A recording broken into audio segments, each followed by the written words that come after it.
several years ago, I went on a camping trip with my family to Lake Winnipesaukee in New Hampshire. And the campsite had one of those really cool recreation centers where they have all the crafts that you have to do when you go camping, and they had games and stuff. And it was really a wonderful evening. We stayed there well into the night, not really thinking about how dark it was actually getting. And when we started back to our campsite, we realized that none of us had brought a flashlight. And it was very, very dark. So dark, in fact, that you really couldn't see maybe more than an inch or two in front of your face. But I was superiorly confident that I could guesstimate our general distance, how far it was back to the camp. And so we began and set off. And having traveled what I assumed was about the same amount of time that we had traveled to get to the recreation center, I found a road that sort of turned down into a campsite. And I said, "See, I told you I would find us the way back."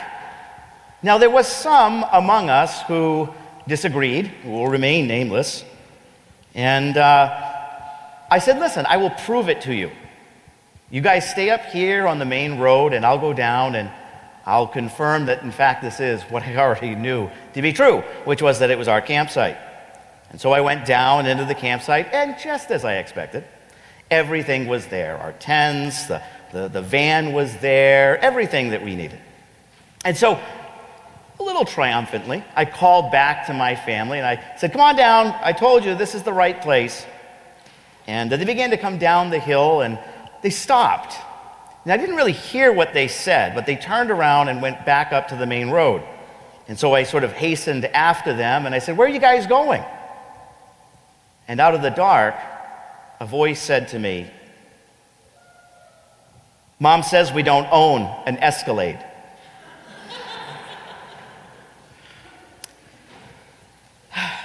At times in life, we are all blind to something, or we're blinded by something, aren't we? We're blinded to what our loved ones might need from us, what we might need from them. We're blinded because maybe of overconfidence that we might have in our own abilities. We're blinded because maybe we're too proud or afraid to ask for help when we need it. The world is blinded by anger and hatred and violence. And that is why the story of the man born blind from birth is such an important story for you and me to this very day. Because Jesus offers us this opportunity to reflect on those moments in our life where we have been blind. And of course, that's an important part of our growth as people, to recognize where we are blind, our own blind spots. And then, of course, to invite Jesus into those blind spots to help us to see clearly through them.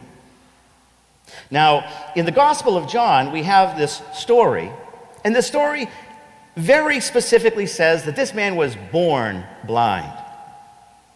And in some ancient cultures, that would have caught people's attention, because it would have indicated that that person or a member of their family had committed some kind of transgression, a sin against God, and therefore was being punished for that sin.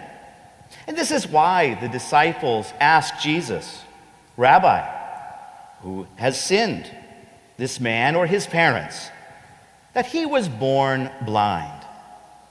And Jesus takes this opportunity to tell his disciples, but also you and me, something about who God is.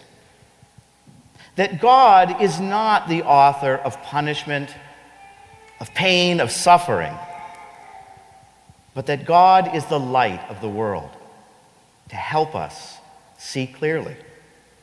He says to them, "Neither he nor his parents sinned. It is so that the works of God might be made visible through him. While I am in the world, I am the light of the world."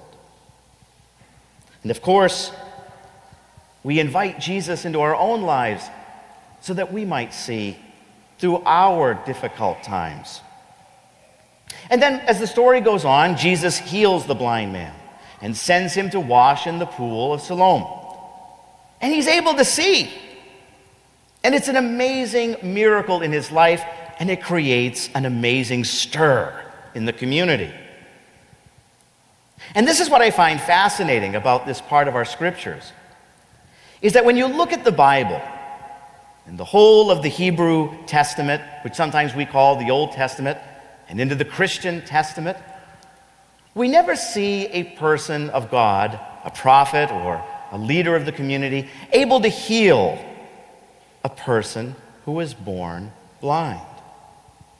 Now, Isaiah tells us very clearly that the Messiah will open the eyes of the blind so that they can see. And so our scriptures are telling us something very important, that only God can open the eyes of a blind man. Only Jesus can help us to see. And just like in our own lives, sometimes things that are unexpected throw our own lives into chaos. And certainly we hear that in the story. The community sort of is stirred up by all of this. They are completely blind to what has just happened. And we ourselves fall into that at times as well.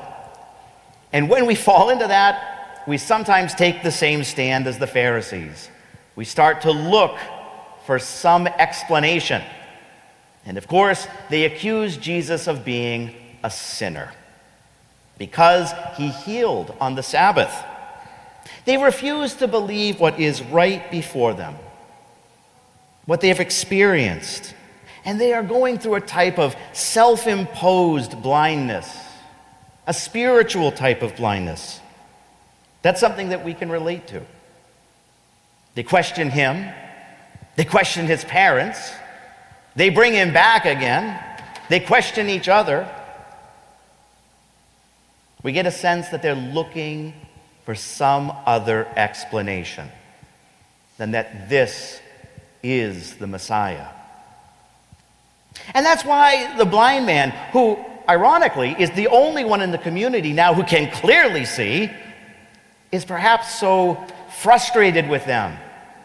And in a passionate outburst, he says, "This is what is so amazing, that you do not know where he is from, yet he opened my eyes." We know that God does not listen to sinners, but if one is devout and does his will, he listens to him. It is unheard of that anyone ever opened the eyes of a person born blind. If this man were not from God, he would not be able to do anything. He becomes, in his own life, almost like a prophet. He's set on fire by what Jesus has done for him. And his life becomes an example of God's love and miracles in this world. And he invites those that he meets to do the same, to invite Christ into their lives so that they can see through the eyes of God.